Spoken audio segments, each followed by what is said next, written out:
There will not even be their dust remaining." "I must go all the same," said he. "Well, do not be in a hurry," continued the queen, understanding that he would not be prevented.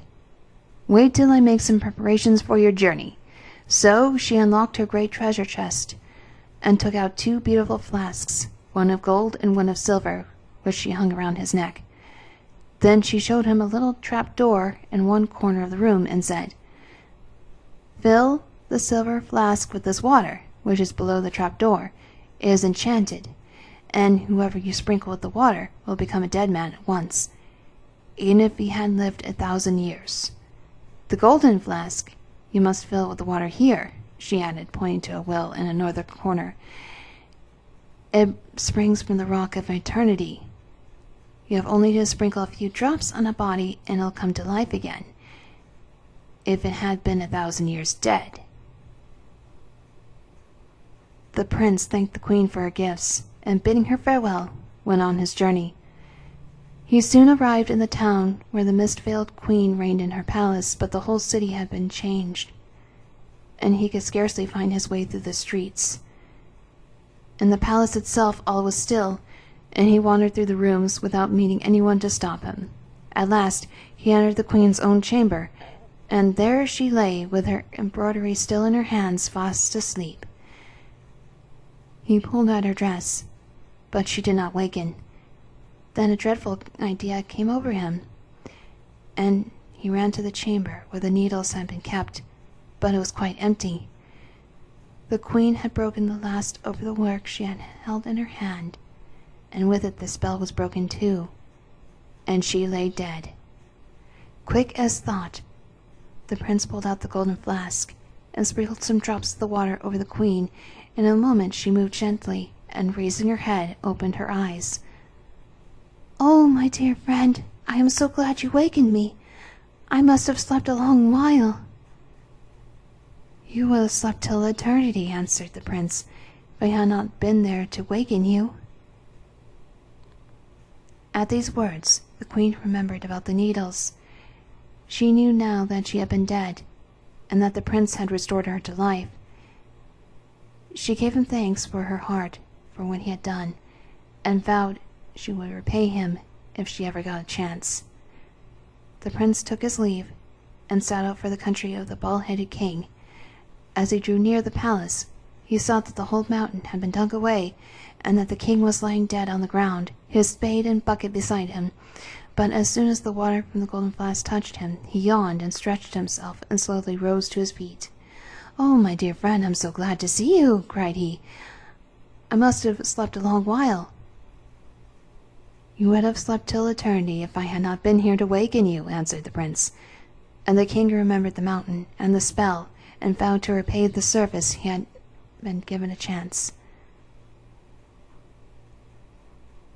Further along the road which led to his old home, the prince found the great tree torn up by its roots, and the king of the eagles sitting dead on the ground, with his wings outspread as if for flight. A flutter ran through the feathers as the drops of water fell on them, and the eagle lifted his beak from the ground and said, "Oh, how long I must have been slept! How can I thank you for having wakened me, my dear good friend?" "You would have slept till eternity if I had not been here to waken you," answered the prince. Then the king remembered about the tree, and knew that he had been dead, and promised, if he had ever had the chance, to repay what the prince had done for him. At last he reached the capital of his father's kingdom, but on reaching the place where the royal palace had stood, instead of the marble galleries where he used to play, there lay a great silver lake, its blue flames darting into the air.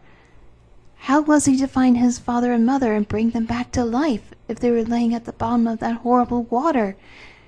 He turned away sadly and wandered back into the streets, hardly knowing where he was going, when a voice behind him cried, "Stop, prince! I have caught you at last. It is 1,000 years since I first began to seek you." And there beside him stood the old white-bearded figure of death. Swiftly he drew the ring from his finger, and the king of the eagles, the bald-headed king, and the mist-veiled queen hastened to his rescue. In an instant they had seized upon Death and held him tight, till the prince should have time to reach the land of immortality. But they did not know how quickly Death could fly, and the prince had only 1 foot across the border when he felt the other grasp from behind, and the voice of Death calling, "Halt! You are now mine!" The Queen of the Immortals was watching from her window, and cried to Death they had no power in her kingdom, and he must seek his prey elsewhere. "Quite true," answered Death, "but his foot is in my kingdom, and that belongs to me." "At any rate, half of him is mine," replied the Queen. "And what good can the other half do you? Half a man is no use, either to you or to me. But this once, I will allow you to cross into my kingdom, and we'll decide by a wager whose he is."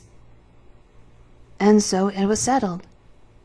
Death stepped across the narrow line that surrounds the land of immortality, and the Queen proposed the wager which was to decide the prince's fate. "I'll throw him up into the sky," she said, "right to the back of the morning star, and if he falls down into the city, then he is mine. But he should fall outside the walls, he shall belong to you." In the middle of the city was a great open square, and here the Queen wished to wager to take the place. When all was ready, she put her foot under the foot of the prince and swung him into the air.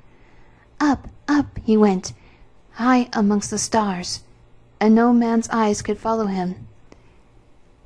Had she thrown him up straight? The Queen wondered anxiously. For if not, he would fall outside the walls, and she would lose him forever. The moments seemed long while she and Death stood gazing up into the air, waiting to know whose prize the prince would be.